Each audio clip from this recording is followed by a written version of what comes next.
Setelah Yesus selesai dengan pengajarannya itu, berangkatlah ia dari Galilea dan tiba di daerah Yudea yang di seberang sungai Yordan. Orang banyak berbondong-bondong mengikuti. Dia dan ia pun menyembuhkan mereka di sana. Maka datanglah orang-orang Farisi kepadanya untuk mencobai dia. Mereka bertanya, apakah diperbolehkan orang menceraikan istrinya dengan alasan apa saja? Jawab Yesus, "Tidakkah kamu baca bahwa Ia yang menciptakan manusia sejak semula menjadikan mereka laki-laki dan perempuan? Dan firman-Nya, sebab itu laki-laki akan meninggalkan ayah dan ibunya dan bersatu dengan istrinya, sehingga keduanya itu menjadi satu daging. Demikianlah mereka bukan lagi dua, melainkan satu.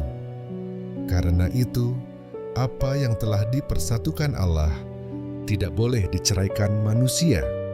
Kata mereka kepadanya, "Jika demikian, apakah sebabnya Musa memerintahkan untuk memberikan surat cerai jika orang menceraikan istrinya?" Kata Yesus kepada mereka, "Karena ketegaran hatimu, Musa mengizinkan kamu menceraikan istrimu, tetapi sejak semula tidaklah demikian. Tetapi Aku berkata kepadamu, barang siapa menceraikan istrinya kecuali karena zina, lalu kawin dengan perempuan lain, ia berbuat zina." Murid-murid itu berkata kepadanya, "Jika demikian halnya hubungan antara suami dan istri, lebih baik jangan kawin." Akan tetapi, ia berkata kepada mereka, tidak semua orang dapat mengerti perkataan itu, hanya mereka yang dikaruniai saja. Ada orang yang tidak dapat kawin karena ia memang lahir demikian dari rahim ibunya, dan ada orang yang dijadikan demikian oleh orang lain, dan ada orang yang membuat dirinya demikian karena kemauannya sendiri, oleh karena kerajaan sorga. Siapa yang dapat mengerti, hendaklah ia mengerti. Lalu orang membawa anak-anak kecil kepada Yesus, supaya ia meletakkan tangannya atas mereka dan mendoakan mereka. Akan tetapi, murid-muridnya memarahi orang-orang itu. Tetapi Yesus berkata, "Biarkanlah anak-anak itu, janganlah menghalang-halangi mereka datang kepadaku. Sebab orang-orang yang seperti itulah yang empunya kerajaan sorga." Lalu ia meletakkan tangannya atas mereka, dan kemudian ia berangkat dari situ. Ada seorang datang kepada Yesus dan berkata, "Guru, perbuatan baik, apakah yang harus kuperbuat untuk memperoleh hidup yang kekal?" Jawab Yesus, "Apakah sebabnya engkau bertanya kepadaku tentang apa yang baik? Hanya satu yang baik. Tetapi jikalau engkau ingin masuk ke dalam hidup, turutilah segala perintah Allah." Kata orang itu kepadanya, "Perintah yang mana?" Kata Yesus, "Jangan membunuh, jangan berzina, jangan mencuri, jangan mengucapkan saksi dusta, hormatilah ayahmu dan ibumu, dan kasihilah sesamamu manusia seperti dirimu sendiri."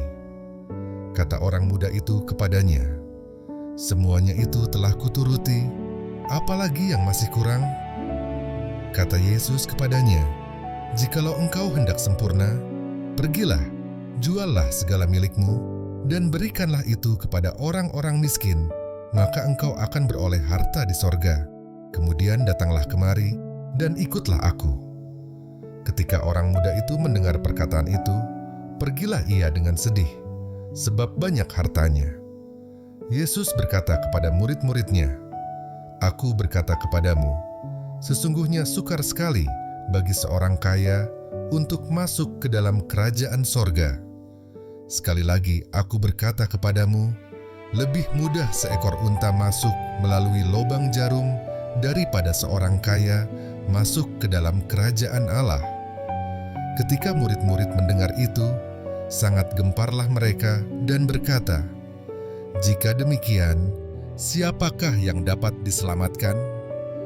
Yesus memandang mereka dan berkata, "Bagi manusia hal ini tidak mungkin, tetapi bagi Allah segala sesuatu mungkin."